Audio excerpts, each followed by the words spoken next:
saya lanjutkan. Kita masih di metode momen area. Sekarang bagaimana caranya mencari defleksi pada balok? Kita menggunakan second theorem. Jadi teorema yang kedua. Ini kita nyatakan sebagai teorema yang kedua. Kalau saya analogkan seperti contoh soal sebelumnya, metode conjugate itu adalah balok pengganti. Nah, jadi tidak terlalu mirip dengan metode momen area, tetapi dia menggunakan beberapa hitungan yang ada di dalam momen area untuk diaplikasikan langsung ke balok penggantinya. Jadi, oke, kita lanjutkan dengan contoh soal momen area, sekaligus juga kita lanjutkan dengan conjugate beam. Pada beberapa hal momen area sedikit lebih rumit daripada conjugate beam, tetapi akan kita lihat untuk kasus balok sederhana yang pembebanannya tidak rumit, momen area dengan conjugate beam kurang lebih sama, kecepatan pekerjaannya dan juga kesulitannya juga sama, ya. Nah, tetapi dalam hal ini pada intinya perbedaan antara metode conjugate beam maupun metode momen area dengan double integral itu ya secara signifikan ada satu. Kalau metode double integral kita akan mendapatkan persamaan rotasi maupun persamaan lendutan di sepanjang sumbu X. Tinggal kita masukkan X-nya berapa. Sepanjang mulai dari 0 sampai L di bentang balok tersebut. Tetapi metode conjugate beam atau metode momen area ini tidak bisa. Hanya pada titik tertentu saja yang bisa kita cari berapa rotasinya, berapa lendutannya, sama seperti penurunan rumus tadi. Kita hanya bisa mendapatkan berapa rotasi, berapa lendutan di titik B saja. Itu tidak bisa sampai sepanjang bentang. Nah, ayo kita pelajari contoh soal sederhana dengan menggunakan metode momen area. Saya punya balok cantilever seperti ini dengan kekakuan EI. Di sini saya punya titik A dan di sini saya punya titik B yang ingin saya cari lendutannya di ujung sini dan mendapatkan beban P seperti di gambar. Nah, tentu saja lendutan yang terjadi karena di sini jepit, maka tidak ada rotasi di sini dan tidak ada defleksi. Jadi nggak bisa begitu juga. Tetapi di sini terjepit dulu, baru kemudian gitu. Jadi seperti tiang bendera. Nah, ini terjepit dulu di sini, tidak ada rotasi, lurus, tidak ada rotasi, baru terus kemudian mengalami pelengkungan seperti ini. Yang ingin dicari ini berapa? Delta di B ini berapa? Kemudian yang ingin dicari juga berapa sih rotasi di sini?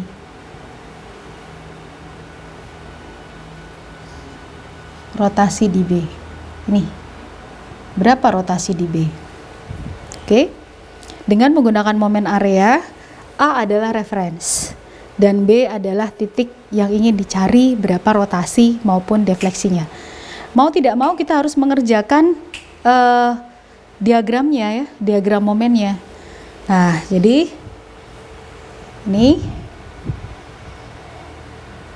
seperti pelajaran struktur statis tertentu, kita mendapatkan momen di ujung sini 0, tetapi momen di ujung sini ada dan negatif, ya. Momennya negatif, besarnya adalah minus PL. Ini adalah diagram momen.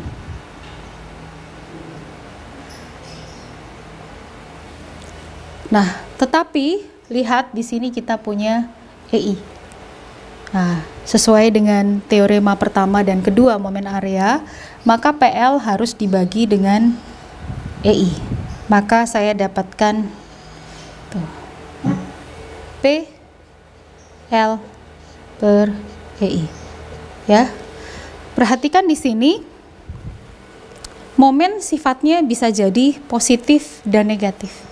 Jadi bisa jadi dalam satu bentang ada momen positif, ada momen negatif.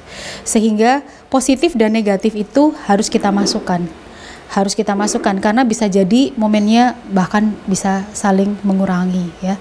Kita lihat di sini saya mendapatkan PL per EI sebagai analog atau sebagai variabel yang ingin saya selesaikan untuk mendapatkan rotasi maupun defleksi. Nah, menggunakan teorema momen area, yang pertama kita ingin mencari rotasi adalah dengan mencari luas momen. Kita ingin mencari defleksi dengan mencari luas momen yang dikalikan dengan titik berat momen.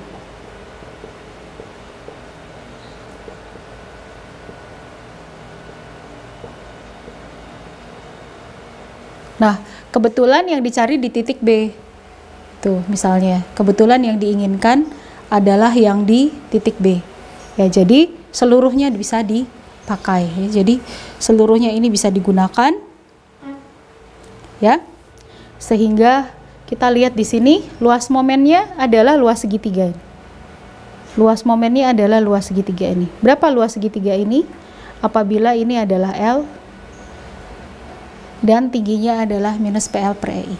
Jadi rotasinya yang kita dapatkan adalah setengah, alasnya adalah L dikali PL per EI. Kita mendapatkan 1/2 PL kuadrat dibagi dengan EI. Ini adalah rotasinya. Nah, perhatikan di sini kita mendapatkan rotasi yang negatif ya. Karena ini negatif, maka negatif itu berarti gitu. Ya, karena dia searah dengan jarum jam. Kita mendapatkan nilai yang negatif. Nah, kemudian bagaimana dengan deltanya? Deltanya adalah luas momen dikali titik berat diagram momen tersebut. Jadi ini luas momennya sudah didapatkan, yaitu setengah PL kuadrat dibagi dengan EI. Ini adalah luas momennya. Nah, titik beratnya berapa titik beratnya? Titik beratnya adalah mana itu? Ini? Di mana di sini titik beratnya? Nih, jadi kalau ini ya, ini X per 3, ini 2X per 3 ya. Oke. Mana? Di sini atau yang ini? Nah, sesuai dengan penurunan rumus terhadap jarak yang ditinjau. Jadi titik beratnya di sini adalah center of gravity-nya di sini C. Nah, kemudian ini adalah jarak yang ingin kita tinjau adalah B. Maka kita kalikan dengan 2/3L. Ya, ini bukan X ya. Ini adalah L. Ini adalah L. Maka kita mendapatkan 1/3 EI dikali PL pangkat 3. Kenapa negatif? Berarti itu arahnya ke bawah. Jadi arahnya ke bawah. Turun ya. Tuh, karena Y-nya ke atas. Tadi kita turunkan untuk Y yang ke atas, positif. Nah, ini negatif berarti dia turun. Nah, demikian ini contoh untuk momen area seperti ini. Dan kalau kita kerjakan dengan conjugate beam, bagaimana kalau kita kerjakan dengan conjugate beam? Sama ya, jadi ini mungkin bisa saya kerjakan di sini karena ini adalah tadi adalah catatan khusus bagaimana kita menggantikan BIM itu, ya. Saya buat balok analog di sini. Kalau seperti ini, maka saya akan mendapatkan konjugatnya seperti itu. Ya. Kemudian kita lihat di sini bebannya, beban ini. Nah, beban ini kita berikan kepada balok konjugatnya. Ya, jadi bebannya kita berikan kepada balok konjugatnya. Perhatikan di situ momennya negatif. Jadi bebannya bukan beban yang menyebabkan positif. Beban yang menyebabkan positif gini. Ya, jadi analognya kalau saya punya ini adalah beban yang menyebabkan positif. Sehingga diagram momennya, kalau diagram momennya berbentuk begini, maka bebannya begitu. Ini adalah beban yang positif karena diagram momennya positif. Nah, ini diagram momennya negatif. Berarti ini saya berikan beban seperti itu negatif.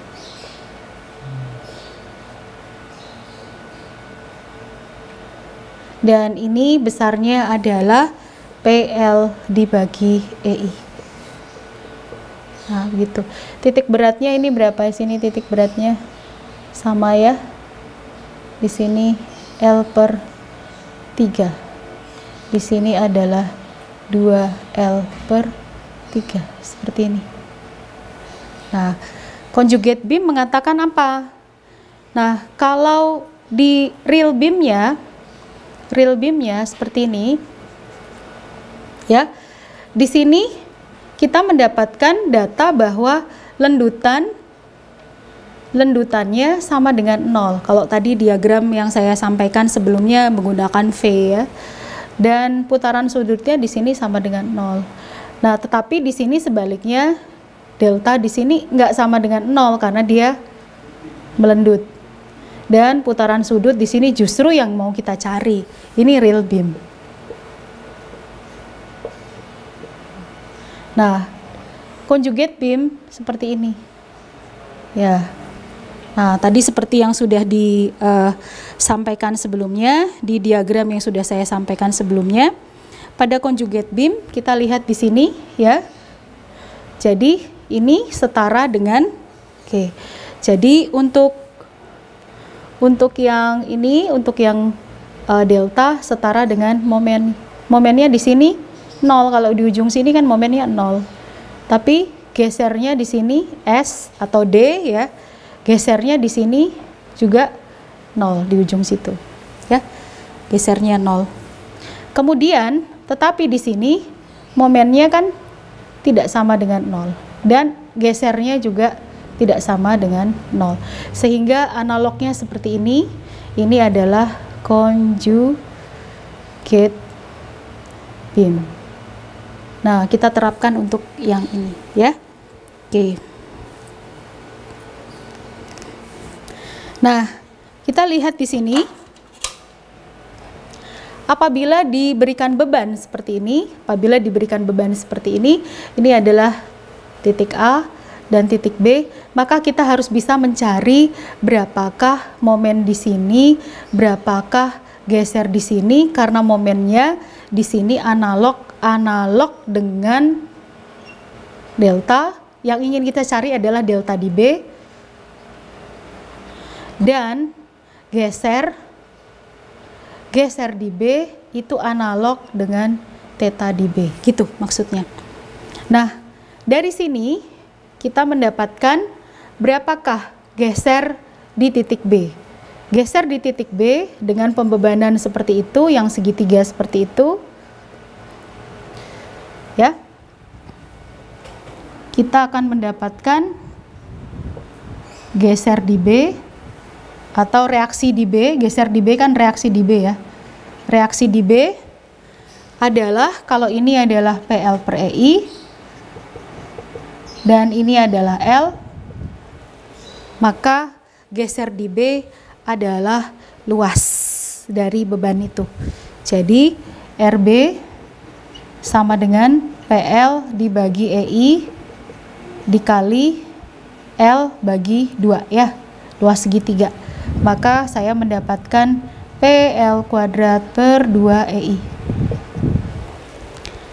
Berapakah momen di B? Momen di B. Nah, kalau ini adalah PL kuadrat per 2 EI gitu, dan titik beratnya ini adalah 2L per 3, maka momennya harus begitu ya. Ini adalah momen di B gitu, momen di B. Di sini momen di B, momen di B adalah nih ya, PL kuadrat per 2 EI saya kalikan dengan jaraknya 2L per 3. Jadi saya dapatkan momen di B adalah PL pangkat 3 per 3 EI. Berarti ini analog dengan lendutan di B, dan ini geser di B, analog dengan theta di B. Kita lihat, saya beri tanda.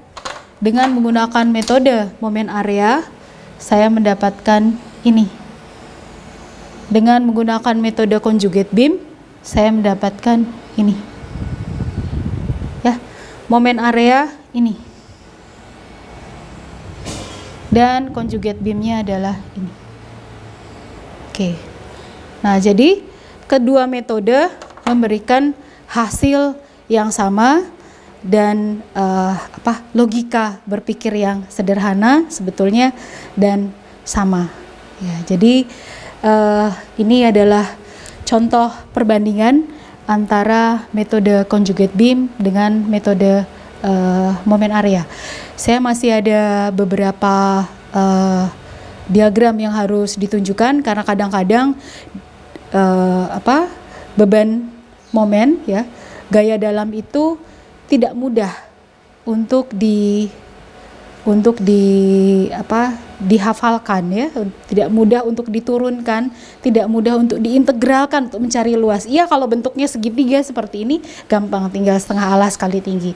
Tapi kalau bentuknya seperti persamaan kuadrat, persamaan pangkat 3, gimana ya?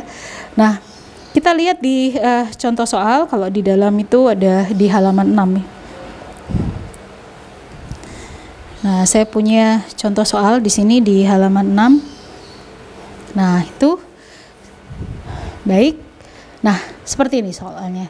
Jadi, saya punya A dan D yang ingin saya selesaikan dengan menggunakan metode conjugate beam.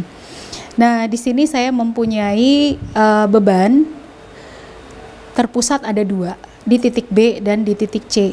Di titik B 60 ton dan di titik C 40 ton. Ya. Nah, kemudian dengan balok yang mempunyai kekakuan yang sama dan konstan, balok AD di sini. Nah, saya mendapatkan reaksi perletakan di A 40 ton, reaksi perletakan di D 60 ton akibat dari beban ini. Saya mendapatkan reaksi perletakan seperti itu. Manfaatnya buat apa? Untuk saya bisa mencari diagram M-nya.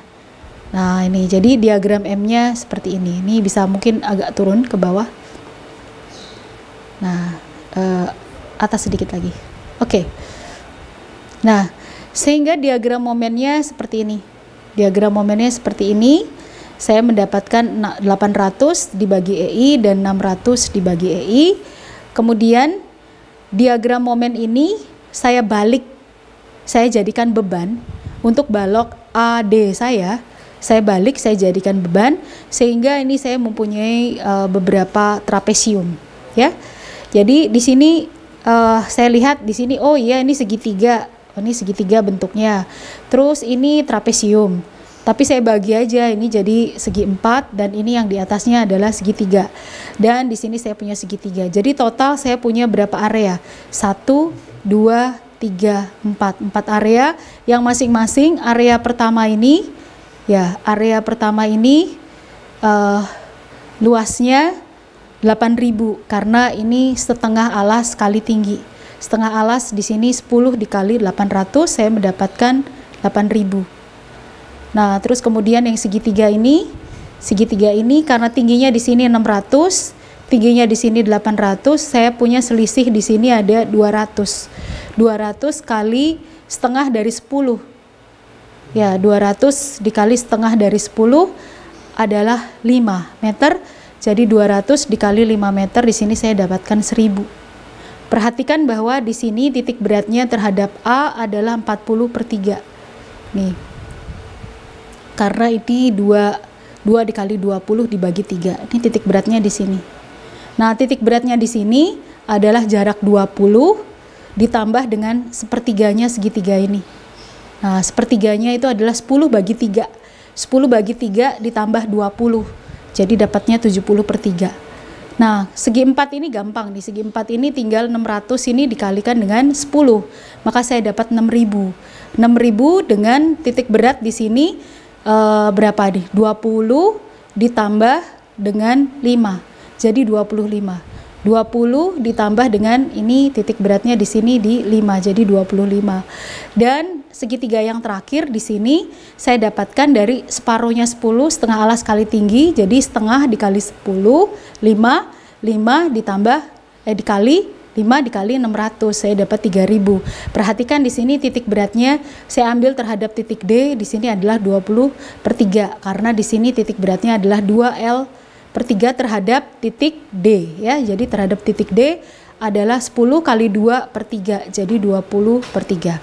Oke, setelah kita dapatkan, kita definisikan berapa luasnya masing-masing dan di mana dia bekerja di titik berat masing-masing, jaraknya berapa terhadap reference, terhadap DK atau terhadap AK, maka sekarang pertanyaannya apa?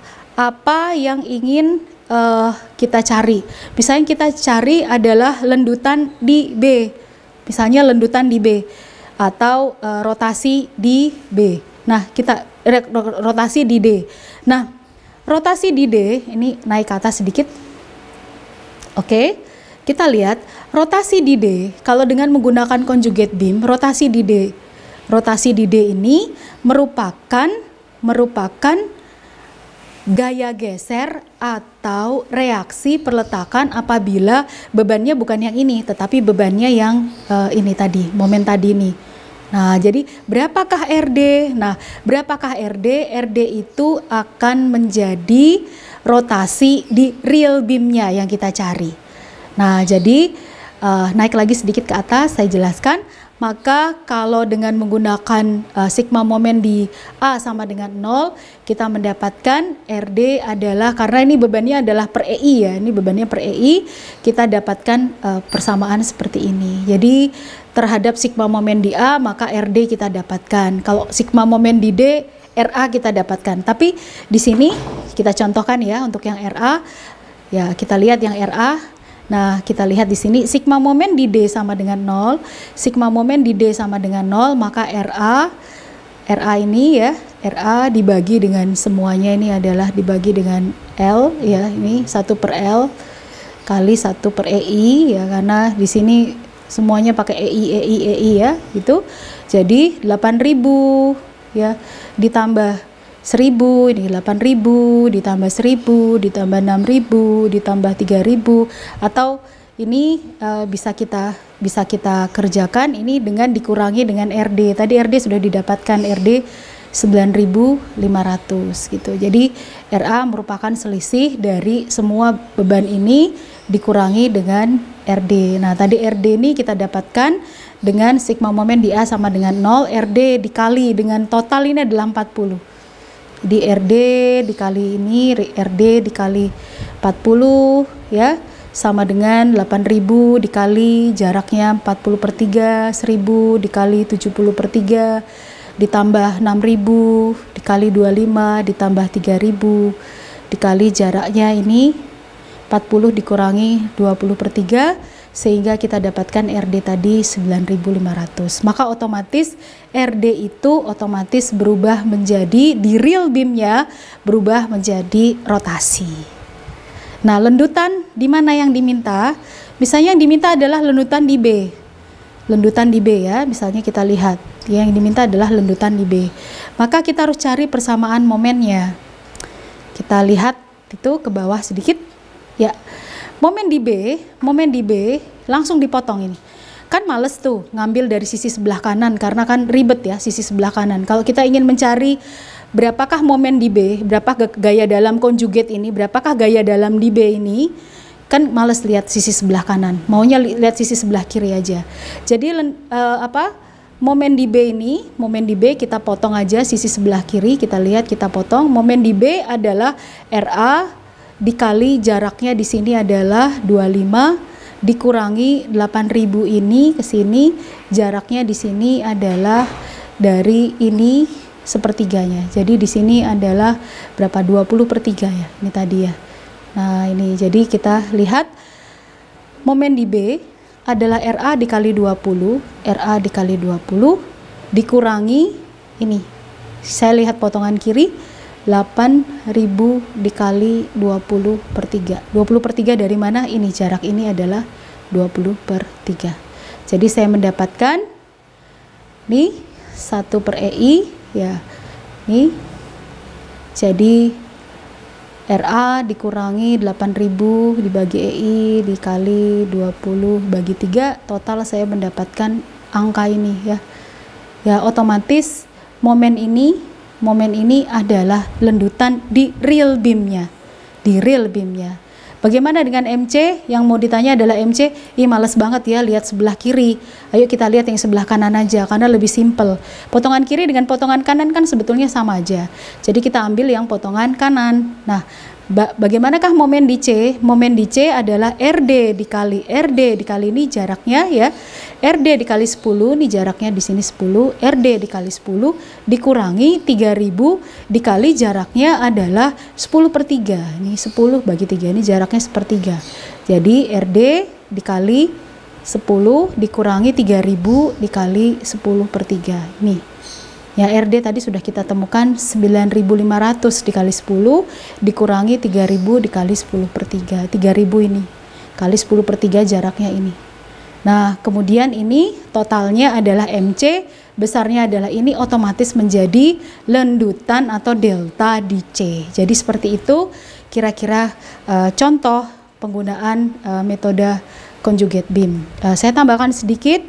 Saya punya grafik diagram di atasnya.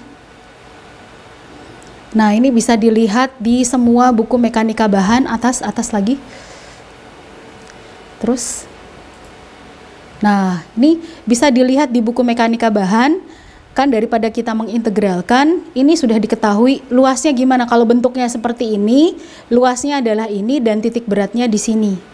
Titik beratnya di sini. Jadi sudah nggak susah-susah lagi untuk mencari dengan menggunakan integral, okay? Terus kemudian jika ini adalah persamaannya parabola, tapi kalau ini persamaannya adalah pangkat 3, maka luas dari ini total adalah ini ya, A-nya ini, dan ini adalah titik beratnya ini. Jadi bisa kalian lihat di appendix atau di lampiran di buku-buku mekanika bahan. Ini semua ada di bagian belakangnya. Jadi silahkan untuk dipelajari dan dicatat, diterapkan di metode conjugate beam. Gitu. Demikian kita akhiri teori conjugate beam maupun momen area untuk menghitung defleksi. Nanti akan kita lanjutkan lagi dengan menggunakan teori yang terakhir adalah metode kerja maya. Kita jumpa lagi masih pada topik defleksi pada balok. Nah, ini adalah metode yang terakhir, yaitu metode kerja maya atau dikenal dengan prinsip kerja maya. Saya menggunakan teorema Castigliano dengan menggunakan energi regangan pada balok cantilever ini sebagai contoh yang terkena beban terpusat P. Jadi ini terjepit di B dan ujung bebas di A, P tertekan, sehingga perhatikan di sini tidak ada rotasi, di sini tidak ada defleksi. Teorema Castigliano bisa saya dapatkan, yaitu di sini berapa sih regangannya yang terjadi setiap DI, setiap D1, D2, D3, D4 itu dinyatakan setiap DI itu adalah setara dengan ini. Jadi ini tadi yang saya jelaskan.